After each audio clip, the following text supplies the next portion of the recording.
Hello everyone. Doing vocal recordings in the field, it's never really an optimal environment to do that kind of work in. There's a lot of things you have to consider. I mean, you're not in a studio. In a studio, you can control what kind of sound comes into the microphone. In the field, you're exposed to the elements, and so is the recording and the audio stream in. Now, sure, you could get a lot of expensive microphones, and you could have a whole crew following you with microphone booms, portable compressors, gators, stuff like that, and you'll be able to get the most out of recording, narration, vocals, whatever. But if that's not the case, if you don't have that kind of budget and you're alone, you're using one lavalier microphone and you want to get the most out of it, then in this episode I'm gonna show you some equalizing techniques that I've picked up over the years, and I use those techniques to make my stuff sound a little bit better. I've actually got 2 interviews on my channel in where I've applied some of these techniques just to make the most out of my recording sessions. And that's something I do love about limitations. When you limit yourself, you have to find other ways to do stuff and to make the most of what you have. So I wanted to share this with you, and I'm hoping it will help out in some way. So without further ado, let's get into the episode. Hello and welcome to attaQ. My name is Jakob, I'm your host, and you're watching a attaQ episode. So I'm gonna begin by playing this video clip, and I'm gonna A/Bing the audio so you can hear what the audio sounds like with and without processing. I know a lot of people are so happy when summer comes and everything, but this is really my time of the year. I know a lot of people are so happy when summer comes and everything, but this is really my time of the year. Everything goes brown and then the white comes. Well, at least over here in Sweden we get a lot of snow. Everything goes brown and then the white comes. Well, at least over here in Sweden we get a lot of snow. Alright, so as you can hear, the vocals are a bit muddy without the processing, and there's a lot of stuff going on in there. Now I'm also gonna add that the overall sound that I've tweaked on my vocals are to my liking. There are many ways of tweaking vocals, and so you shouldn't consider what I'm doing here as a standard. So what I'm going to do is I'm going to go through the insert effect slots here and show you each plugin and what they do. We're gonna begin by looking at the channel strip, and the only thing I'm using this for is to compress it slightly and auto gain it, and I'm doing that just to get a more even audio stream going through the rest of the plugins. Yeah, there we go. Hello and welcome to attaQ. My name is Jakob, I'm your host, and you're watching a attaQ episode. I'm out walking in the wild. Right now I am doing some field. So some very slight compression. Now let's jump down to the equalizer right here. And the best way of actually hearing what it does is by listening to it while I A/B it. Cam, I can't really help it. It's a very nice day. You know what? I'm gonna turn the camera and take a walk across the fields here because...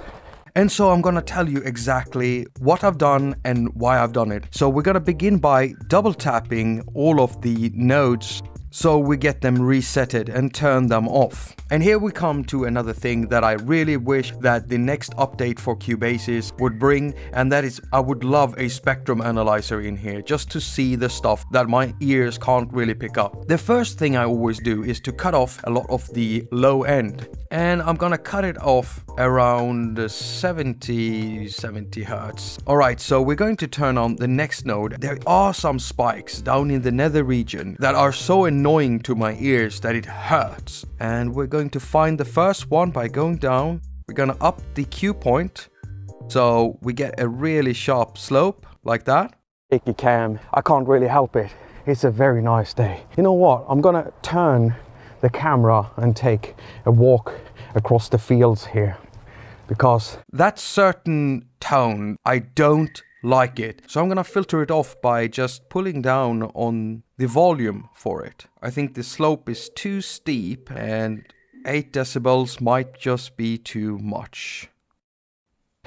This is silly beautiful, and I also love the smell of winter. When it gets cold outside, the air smells different. and already our vocals are starting to sound more clear. Now we are losing some bass, but for narration like this, I don't need there to be too much bass, especially not if I'm walking near a road. Cars, planes, stuff like that, you can really filter that off by removing bass without really removing the character of your voice. Now we're going to look for another peak inside the frequency range that I really do not like, and it lies around 220 up to 300 Hertz. Just a pointer, these values are very specific to my own voice and the type of microphone I'm using, so if you try to do exactly these settings on your own vocals, it might not sound good at all.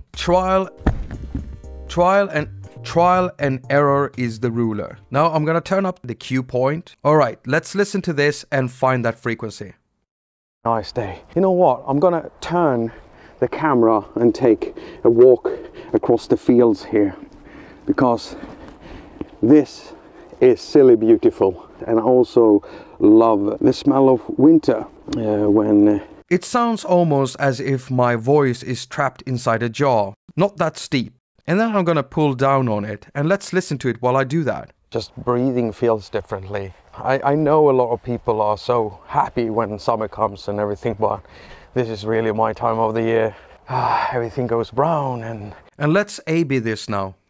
With the iRig mic lav. I'm sorry about the shaky cam. I can't really help it. It's a very nice day. As we are filtering off a lot of the lower registers and the lower mids, we are now giving more space to the higher frequencies. And that's good, because I don't want to amplify the frequencies already there. There's a lot of noise and other stuff. Besides, I also have to be careful to save those frequencies. Since I am using a scarf over the microphone, I'm already filtering off a lot of crisp. Now we are gonna put on a fourth node, but right now it's a high shelving filter and we don't need that, so tap one more time. As you can see in here, I'm not using a de-esser, and I normally do that because I have a gap between my teeth that produces an S sound that just shoots through the recording and everything. And a de-esser is really helpful, but since we're only using CUBASIS and CUBASIS doesn't have a de-esser, I'm left with using an equalizer, so around 5000 Hertz. And I'm gonna show you why, so bring up the cue point and listen to this. It's really my time of the year. Everything goes brown and then the white comes. Well, at least over here in Sweden. There's an S sound there that just kills everything. And even though I won't be able to remove it completely, because I don't, if I dip this too far, then it's gonna hurt the rest of the frequency spectrum around there. And usually that's why I use a de-esser, because a de-esser does a better job at removing those S's. White comes. Well, at least over here in Sweden, we get a lot of snow. Well, lately we haven't, and that's kind of made me sad. I like it when it freezes over and it's really, really cold outside and you have that white snow covering. I do have another equalizer here, and it's got some gentle stuff going on. With this equalizer on, I've dipped just enough frequencies to actually give some space for the bass, but still managing to keep the mid-range for the vocals to be clear enough. I've also dipped a bit more at the S point because it annoys me to death. The last bit I've done is to put a compressor on it. I know a lot of people are so happy when summer comes and everything, but this is really my time of the year. By simply just cutting away at stuff, you're giving space to something else. And I use this technique whether I'm working with drums, bass, leads, chords. I always cut away first, before even considering amplifying any frequencies inside an equalizer. Please tell me in the comment section if you think this was interesting. Thank you so much for watching. All comments and ratings are very much appreciated. I also have a Patreon page. If you want to support me in that way,